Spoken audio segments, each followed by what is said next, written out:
막 엄마표 수학 영어 이거 하고 있어. 근데 이제 자기 퇴근해서 왔으니까 딱 앉아서 소파 앉아서 뭐예요? TV 틀어. 크게. 이런 아빠 방해하고 도움 안 되고 어떻게 해야 되냐. 안녕하세요, 게리스와 다니엘의 엄마 캐다마입니다.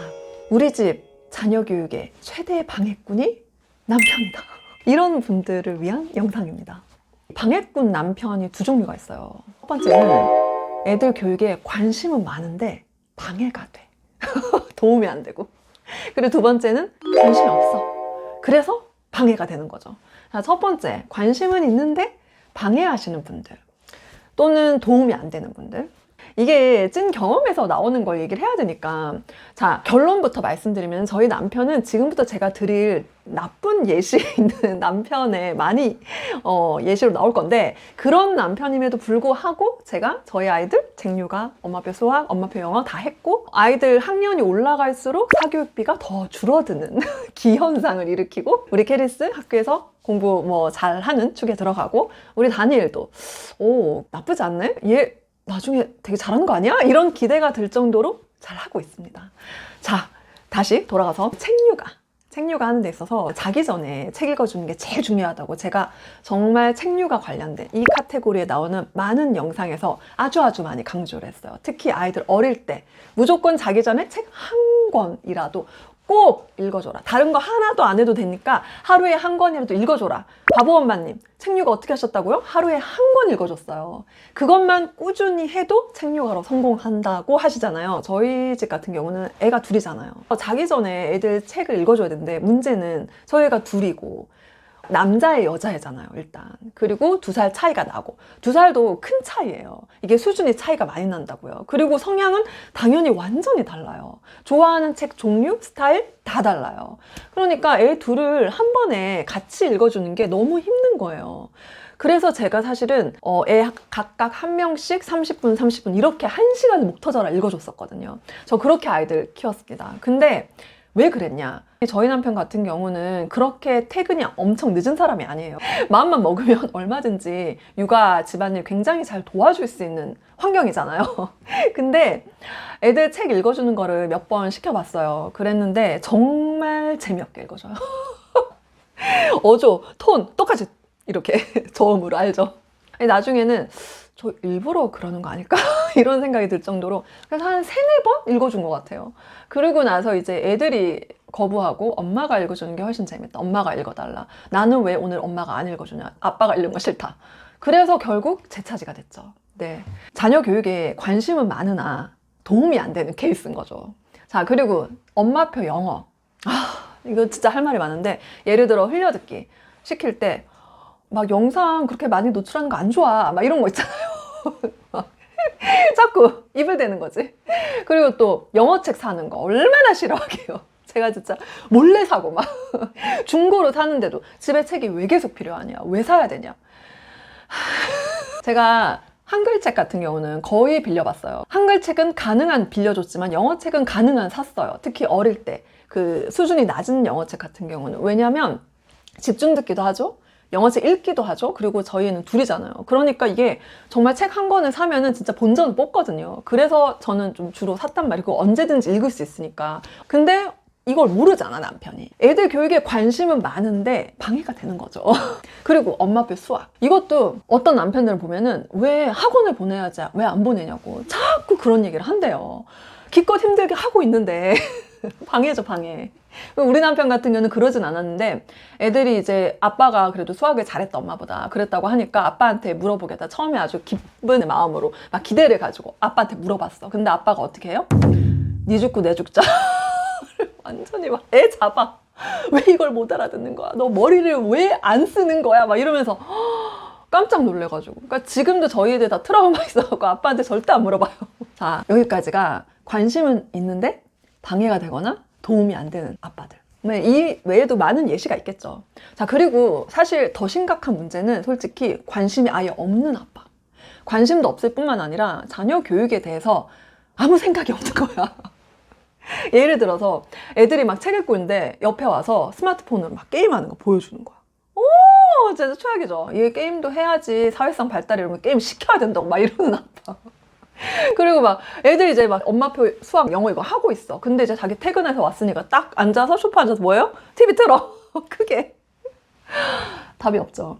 자, 이런 아빠 방해하고 도움 안 되고 이런 아빠 어떻게 해야 되냐. 제가 댓글에 이거 질문이 있어서 오늘 영상을 만드는데요.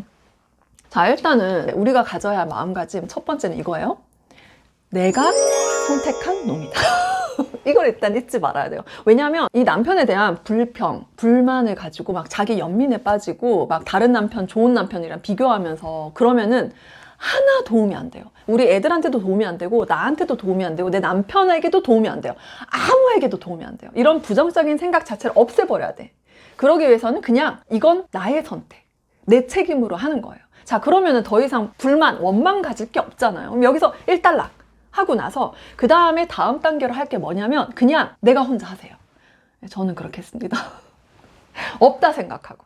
왜 이렇게 했냐면은 사실 여러분 밖에서 돈을 버는 게 쉬운 일은 아니에요. 자, 이건 일단 전엄마 입장에서 말씀드릴게요. 돈을 버는 게 쉬운 일이 아닙니다. 그래서 집에 와서 그냥 좀 쉬게 놔두세요. 그냥 쉬게 놔두고 남편이 예를 들어 오자마자 TV를 크게 틀어야 되는 사람이야. 그러면은 남편 오기 전에 가능하면은 애들 엄마표 수학, 영어 뭐 이런 거 책류가 다 해요. 그리고 남편 오면 같이 그냥 놀게 내비둬요.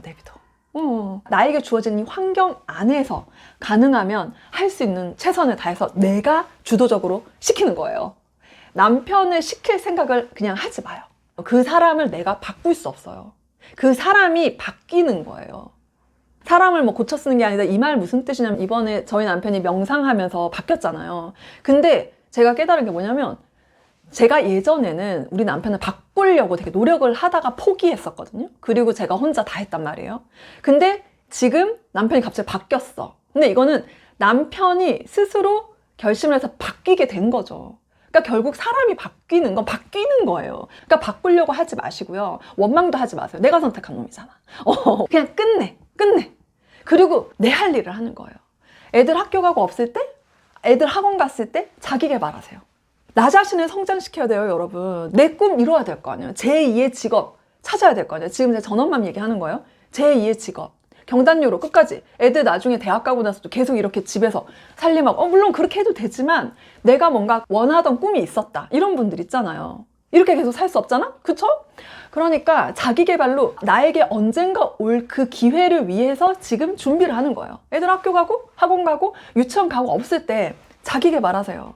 그리고 애들이 왔을 때 엄마표 수학, 엄마표 영어, 책류가 하세요. 그리고 남편 왔을 때 논다고? 놀게 놔둬요. 괜찮아. 편안하게. 내가 할 수 있는 최선을 다하는 거예요. 자, 그리고 워킹맘 같은 경우는 잠순의 영어 사이트에서 제가 오랫동안 활동을 했었잖아요. 거기서 보면은 진짜 대단한 워킹맘들 많아요. 막 3교대 하시는 간호사, 의사 많고요. 그럼에도 불구하고 잠순의 영어 어떤지 아시죠? 엄청 빡세요. 엄마표 영어 중에서 빡세. 근데 이거를 다 해내더라고요. 방법은 각 가정의 상황에 맞게 하는 건데 제가 가장 많이 본 성공적인 방법은 새벽 시간 활용하는 거예요.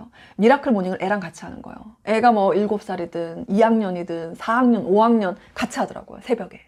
왜냐하면은 저녁에 퇴근하고 와서 하려면은 엄마도 지쳐있고 애도 지쳐있어요. 그러니까 짜증내고 화내고 애 잡기가 쉬워요. 처음부터 갑자기 무리해서 막 갑자기 4시, 5시 일어나는 거 하지 마시고 30분씩 조금씩 땡기는 거예요.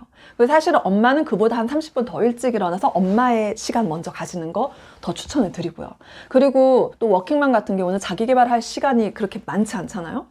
시간을 쪼개 써야 돼요. 점심시간에 운동하는 거 추천을 드립니다.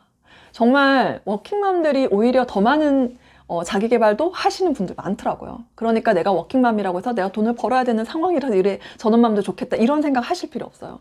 여러분, 내가 통제할 수 있는 거 있죠. 내가 할 수 있는 거. 그 안에서 최선을 다하는 거예요. 내가 통제할 수 없는 거에 대해서 불만 갖고 원망하는 거 하나 남는 거 없어요. 그거는 그냥 잊어버려요. 제껴.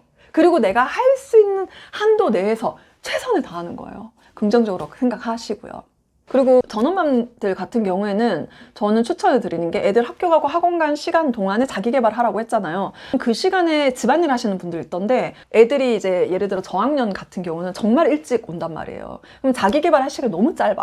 운동하고 할 시간이. 그래서 애들이 막 12시 반 이렇게 오잖아요. 그러면 그때부터 저는 애들이 흘려듣기 하거나 또는 애들 노는 시간 있죠. 그때 집안일을 했어요. 엄마의 집안일 하는 모습 보여주고 그리고 애들도 하고 싶어 할 때 같이 하고 이것도 진짜 좋은 방법이에요. 집안일을 아이들에게 시키면요. 아이들이 이 집안에 내가 뭔가 기여한다라는 어떤 성취감을 느낄 수 있거든요. 자아 효능감도 올라가고 자존감도 올라갑니다. 그렇기 때문에 아이들이 학교나 학원이나 유치원 갔다 와서 같이 있는 시간이 너무 길다. 애가 저학년이라서. 그러면은 그 시간에 집안일을 하고요. 그리고 엄마 책 읽는 것도 애들이 약간 혼자 읽을 수 있을 때 충분히. 그때는 이제 엄마가 아이들이랑 같이 책 읽는 것도 너무너무 추천을 해요. 저 같은 경우는 우리 캐리스랑 새벽에 미라클 모닝 할 때 같이 책을 읽었잖아요. 그러니까 제가 읽는 책을 보다가 제가 막 감동받거나 막 새로운 사실을 알게 되거나 너무너무 얘기해주고 싶은 부분이 있으면 알려주고 그랬거든요. 그러면 우리 캐리스도 되게 관심이 있어서 같이 읽기도 하고 그러다가 본인이 이 책 읽겠다고 해서 가져가서 읽기도 하고 대표적으로 에이트 이거 같이 제가 읽다가 너무 놀래서 와 세상에 디지털을 멀리해야 돼. 스마트폰 하면 안 되는 거야. 로봇에게 지배당하기 가장 쉬운 방법이 바로 내가 디지털에 완전히 중독되는 거 그거야. 이런 얘기를 했을 때 아이가 너무 충격을 받고 엄마 나는 내가 20살 될 때까지 스마트폰 주지 마. 스스로 이렇게 말을 하게 됐거든요. 그래서 저희 집에 초등 내내 스마트폰 전쟁이 없었어요. 자, 그리고 제가 번외로 좀 말씀드리고 싶은 게 남편 다루는 법에 대해서요. 그 여성 심리학은 있지만 남성 심리학은 없거든요. 왜냐면 아동 심리학이랑 남성 심리는 똑같아요. 우리 아이들 어떻게 다루는지 여러분들 아시죠? 자, 2가지 알려드리면 첫 번째로는 특히 남자들은 인정 욕구가 굉장히 강하거든요. 남자들 보면 그렇잖아요.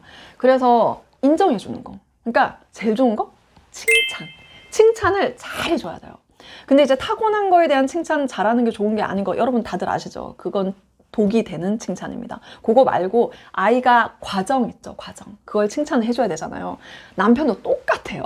남편이 가끔 가다가 칭찬받을 일을 하잖아요. 그러면은 그 기회를 꽉 잡아서 바로 아주 구체적으로 칭찬을 해줘야 돼요. 그러면은 그거를 계속 더 하려고 하게 되죠. 그리고 2번째는 특히 애들한테 남편에 대한 칭찬을 해주는 거예요. 남편 귀에 들어가게 하는 것도 좋은 방법이에요. 왜냐면 예를 들어서 남편이 책을 안 읽어. 근데 어느 날 책을 읽었어. 그러면은 애들한테 아빠는 역시 책 읽는 사람이야. 그래서 엄마가 아빠가 너무 멋있어서 반했잖아. 뭐 예를 들어 이런 식으로 말을 해요. 그러면은 애들이 아빠한테 전달할 거라고요. 그러면 아빠 입장은 어때요? 자, 제가 이거 설득의 심리학 책에서 일관성의 법칙 굉장히 저는 인상 깊게 읽었는데 사람이 자기에 대한 어떤 정체성, 라벨링 전략이라고도 하는데요. 나는 책 읽는 아빠. 이런 라벨링을 내가 쫙 만들어준 거지. 그러면은 애들이 또 아빠를 그렇게 인정을 해주잖아요. 아빠 입장에서는 애들한테 그런 말을 들었고 나는 책 읽는 아빠라는 일관성을 지켜야 하는 그런 어떤 부담을 갖게 되는 거예요. 그러니까 이런 식으로 남편을 그러니까 기를 살려주고 칭찬해주고 우쭈쭈쭈쭈 해줘야 됩니다. 근데요 이렇게 한다고 해서 막 180도 사람이 변하는 건 아니에요. 이제 솔직히 저희 남편은 제가 이런 많은 전략들을 이용했음에도 크게 바뀌지 않더라고요. 그게 이제 사람마다 다른 거죠. 워낙 강한 사람이니까. 예. 근데 어찌됐든 제가 남편 시키지 않고 포기하고 제가 진짜 최선을 다해서 아이들 케어를 하고 그리고 어느 날 조금씩 아이들에게서 아웃풋이 나오고 정말 놀랍고 신기한 일들이 이렇게 일어나면서 그걸 보면서 제가 하는 일에 대해서 이제 인정을 해주고 그러면서 존중을 해주고 그러면 더 이상 방해를 안 해요. 일단 어느 시점이 지나면 방해를 안 해요. 엄마표 영어 할 때 제가 영어책을 막 사는 거에서 그렇게 뭐라고 하더니 어느 날 우리 캐리스가 그때 이제 2학년인가? 조금 어릴 때 챕터북 준입이 막 읽는 모습을 보여줬을 때 그걸 보고 그때 식당 아주머니가 칭찬을 해줬거든요. 그때 이후로 영어책 사는 거 뭐라고 하더라고요. 그러니까 이런 아웃풋이 나오면은 싹 들어와요. 어찌됐든 여러분들 우리 남편 때문에 애들 아빠가 이렇게 저렇게 방해를 하고 관심도 없고 나 너무 힘들어요. 이렇게 불평, 불만, 원망 하지 마세요. 내가 선택했잖아요. 그 사람을 내가 바꾸려고 하지 마시고요. 최선을 다해서 칭찬도 하고 뭐 여러 가지 기도 살려주고 하면서도 마음에서 너무 큰 기대를 하고 이 사람은 내가 완전 바꿔야지 하지 마세요. 그냥 내가 선택한 내 잘못. 그냥 제껴. 그리고 집중을 하는 거죠. 애들 교육 집중하고 내 자기 개발 집중하고 내가 통제할 수 있는 이것에 최선을 다하세요. 네, 여러분들 남편 때문에 힘드신 여러분들에게 조금이라도 도움이 되었으면 좋겠습니다. 엄마도 아이도 행복한 자녀 교육을 정말 응원합니다. 그리고 자기 개발 꼭 하세요. 애들 없을 때. 네. 오늘 영상 여기까지 할게요. 감사합니다.